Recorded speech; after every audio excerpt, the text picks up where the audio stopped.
श्रीमद् भगवत गीता सिर्फ एक धार्मिक किताब नहीं है। ये हमारी संस्कृति और हमारे संस्कारों को जीवन देने वाली हवा की तरह है, जो दिखती नहीं है लेकिन हमारी चेतना यानी समझ में बसती है। हमारी जिंदगी के हर रंग में, हर मुश्किल में, हर कामयाबी में गीता हमें बैलेंस करना सिखाती है।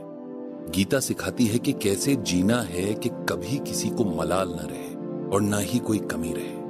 इस दुनिया में इंसान जो भी काम करता है, उस काम में जिस भी तरह की परेशानियां हो, सबका हल सुझाती है गीता।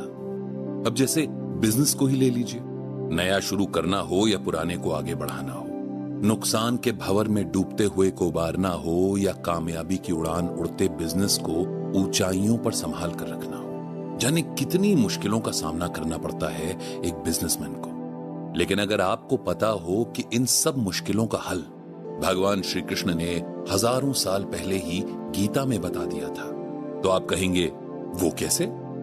इसी सवाल का जवाब इस ऑडियो बुक में है। जवाब बिजनेस के उन तमाम सवालों का जो कई बार ना पता होने पर अच्छे खासे चलते काम को डुबा देते हैं, तो कई बार जिन जवाबों के ना मिलने से लोगों के हौसले ही टूट जाते हैं। एग्जाम्पल के तौर पर हमने जाने कितने लोगों को बिजनेस में अपने पार्टनर के धोखे की वजह से बर्बाद होते देखा है, और कितने बिजनेसेस को आने वाले वक्त की चाल ना भांप पाने की वजह से फेल हो जाते हुए देखा है। हमारे आसपास तमाम किस्से भरे पड़े हुए हैं, जब रिस्क लेने से डरते हुए उन लोगों ने बिजनेस की शुरुआत नहीं की जिनमें कमाल का बिजनेस सेंस था। और ऐसी केस स्टडीज भी हैं जहां ओवर कॉन्फिडेंस ही बिजनेस का दुश्मन बन गया। ऐसी ही कई सिचुएशंस को अच्छे से हैंडल और उनसे डील करने का रास्ता सुझाती है गीता।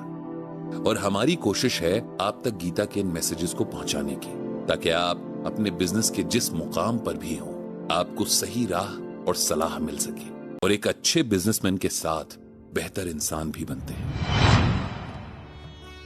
किसी भी बिजनेस की सक्सेस और फेलियर की कड़ी जुड़ी होती है उसमें लिए गए रिस्क से। तो श्री कृष्ण ने श्रीमद् भगवत गीता में इस समस्या का क्या समाधान बताया है, आइए जानते हैं अगले एपिसोड में।